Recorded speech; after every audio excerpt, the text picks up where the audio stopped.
열정으로 함께합니다. 안녕하세요. 점퍼 플러스 김나리입니다. 네, 오늘도 인사드리겠습니다. 안녕하세요. 문성환입니다. 네, 5월 가정의 달에는 3일간의 황금 같은 연휴가 있었는데요. 어떻게 여러분들 삶의 활력소 재충전하셨나요?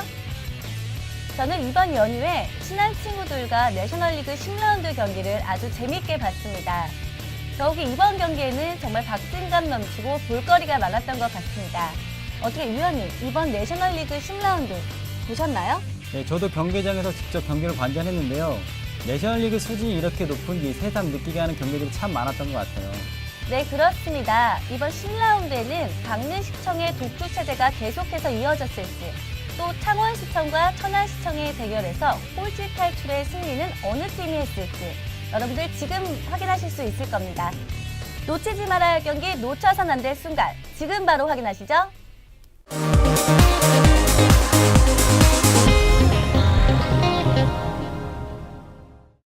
네, 10라운드 다시 보기 시간입니다. 드디어 김해시청이 기나긴 무승의 터널을 가까스로 벗어났습니다.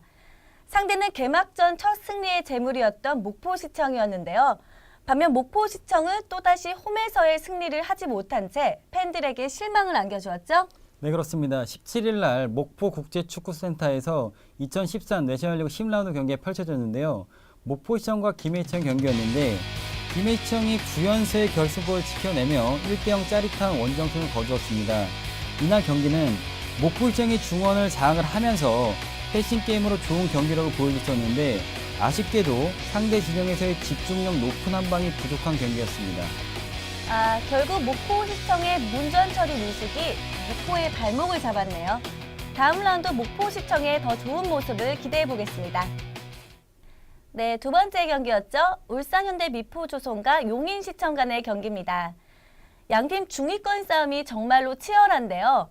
최근 울산의 경기력에 날개를 달아주는 고창급 선수들의 활약에 울산의 순위가 급상승하게 되었죠? 그렇습니다. 울산현대 미포조선이 수비력 붕괴로 고전을 면치 못했었는데요. 최근 수비의 집중력이 높아지고 팀의 고참 선수들이 한 발짝 더 뛰어주면서 팀 분위기를 이끌고 있습니다.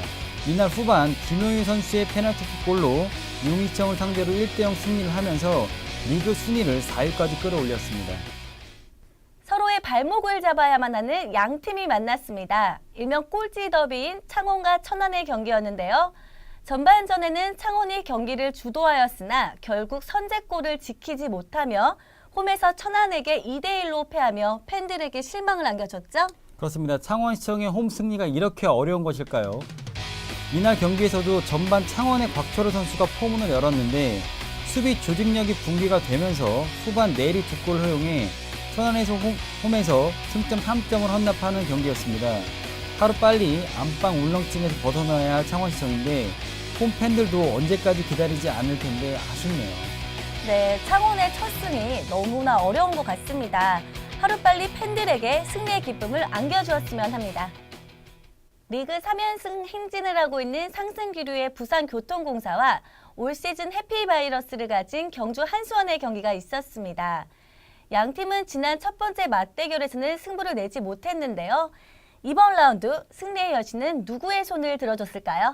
네, 그렇습니다. 양 팀 모두 최근 좋은 흐름을 타고 있었습니다.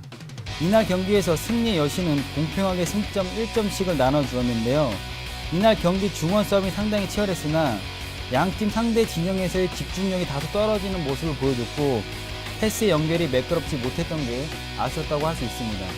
네, 다음에는 꼭 승부가 가려지길 기대해보겠습니다. 네, 토요일 가장 흥미로웠던 경기였죠. 바로 인천 코레일과 강릉시청 간의 경기였는데요. 터보 엔진을 장착하며 지칠 줄 모르고 앞서 나가던 강릉시청이 KTX가 레일 위를 질주하듯 힘찬 모습을 보였던 인천 코레일에게 일격을 당했습니다. 인천 코레일은 개막 경기에서 강릉시청에게 좋지 않은 모습을 보였는데요. 이번 경기 승리로 자존심을 회복했던 경기가 됐죠? 그렇습니다. 이날 경기는 리벤지 매치였습니다. 시즌 개막전에서 강릉시청에게 참패를 당했던 인천 코레일이 잔뜩 벼르고 나온 경기였습니다. 양팀 빠른 템포의 축구를 보여줬고 패싱게임 능력도 상당히 뛰어났습니다. 하지만 후반 10분 이승환이 페널티킥 상황에서 침착하게 골을 넣으면서 강릉의 시즌 첫 패배를 안겼습니다. 이날 강릉시청에 이지훈 선수가 경고 누적으로 출전할 수 없었는데요. 강릉으로서는 참 치명적인 경기였다고 할 수 있습니다. 네, 무한 질주하던 강릉시청에게 인천 코레일이 브레이크를 선물했네요. 네, 앞으로도 긴장감 넘치는 경기 기대해 보도록 하겠습니다.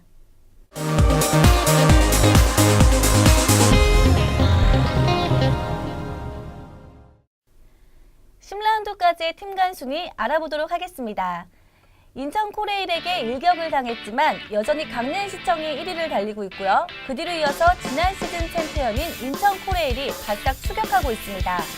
10라운드 결과에 따라 최하위 순위에도 변화가 있었는데요.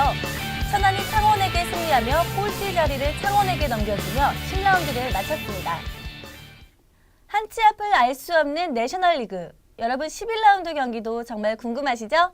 지금부터 경기 일정 및 관전 포인트 함께 하실게요. 5월 24일 금요일에는요, 총 3경기가 있습니다. 첫 번째 경기 최하위와 리그 선두가 만났습니다. 바로 창원과 강릉시청의 경기죠. 아직 홈에서 승리가 없는 창원이 리그 선두 강릉시청을 홈으로 불러들여 경기를 갖게 됐는데요. 이번 라운드 역시 첫 승이 무척 어려울 것으로 생각됩니다. 그렇습니다. 창원시청이 올 시즌 터보 엔진을 장착을 한 강릉시청을 홈으로 불러들였습니다. 지난 라운드에서 인천에게 발목을 잡히면서 브레이크가 걸린 상황입니다. 상대가 강하긴 하지만 창원시청으로선 홈 첫 승과 리그 터닝 포인트가 상당히 중요합니다. 이날 수비 조직력을 극대화하고 선수비 후 역습, 카운터 어택 전술을 노리게 된다면 홈에서 값진 첫 승을 기록을 할 수 있습니다. 같은 날이죠. 지역 라이벌인 김해와 부산이 만났습니다. 양팀 모두 중위권 다툼이 정말로 치열한데요.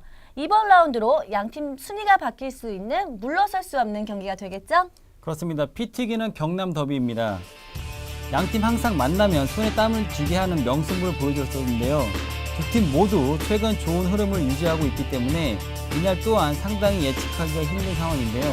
빠른 템포의 김해시청이냐, 조직력의 부산교통공사냐, 경기가 끝나봐야 알 것 같습니다. 네, 금요일 마지막 경기 목포시청과 울산현대 미포조선의 경기입니다. 최근 울산의 경기력이 좋은데요. 이날 승리로 상위권 진입이 가능할지, 반면 목포 역시 중위권 도약의 발판이 마련될지가 무척 궁금해지는데요. 그렇습니다. 아직까지 홈에서 첫 승이 없는 목포시청이 최근 상승 기류를 타고 있는 울산현대 미포조선을 홈으로 불러들였습니다. 이날 경기는 패기와 노련미의 싸움이라고 할 수 있습니다. 젊은 선수들이 주축인 목포시청이 노련하게 경기를 운영하는 울산현대 미포조선을 맞이해서 빠른 템포의 패싱 게임을 하면서 사이드에서부터 풀어 나온다면 이날 홈에서 첫 승을 신고할 수 있을 것이라고 예상되어집니다. 토요일에는 남은 두 경기가 있는데요. 바로 용인과 천안의 대결입니다. 천안은 지난 라운드 승점을 따내며 탈꼴찌에 성공했는데 이번 라운드 또다시 승리한다면 중위권 진입까지 노릴 수 있게 됐고요. 용인 역시 치열한 중위권 싸움에서 절대로 물러설 수 없는 경기가 될 것 같습니다. 그렇습니다. 천안시청이 지난 라운드에서 창원시청을 상대로 2대1로 짜릿한 역전승을 거두면서 최근 분위기를 타고 있습니다. 우선 용인청은 최근 팀 전체 조직력이 살아나고 있기 때문에 거기다가 중원에서의 패싱 게임이 되고 있고 수비 조직력이 불안한 천안시청이 우선 수비적인 측면에서 안정을 되찾는다면 이날 경기 박빙의 승부가 펼쳐질 것으로 예상되어집니다. 네, 11라운드 마지막 경기 2, 3위의 싸움입니다. 바로 인천 코레일과 경주 한수원의 경기인데요. 양팀 모두 승, 무, 패, 득실까지 같은 상황에서 어느 팀이 한 발짝 더 앞설 수 있을까요? 그렇습니다. 이번 11라운드 최고의 빅매치라고 할 수 있겠습니다. 5승 3무 2패, 승점 18점으로 양팀 공동 2위에 랭크되어 있는데요.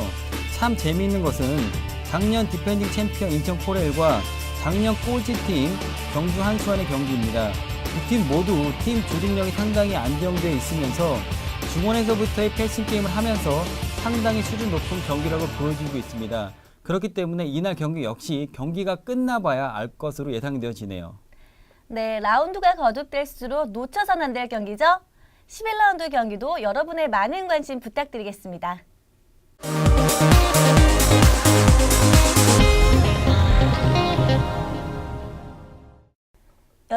여러분은 닭뼈슬 머리 하면 누가 가장 먼저 떠오르시나요? 딩동댕? 네, 맞습니다. 벌써 눈치채셨다고요? 네, 오늘 추가 시간에는 데이비드 베컴의 은퇴 소식에 대해 이야기 나눠보도록 하겠습니다. 위원님은 베컴 선수 좋아하시나요? 아니요, 전 별로 좋아하지 않거든요. 왜냐하면 저보다 다 잘생긴 사람들은 적이라고 생각합니다. 그렇다면 주변에 항상 적이 참 많으시겠어요.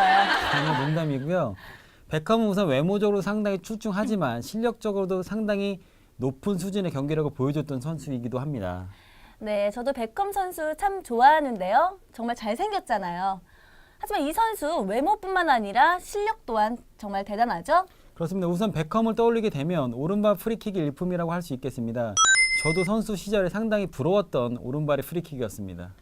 그렇대. 갑자기 은퇴 소식이라니 정말 뜬금없는 거 아닌가요?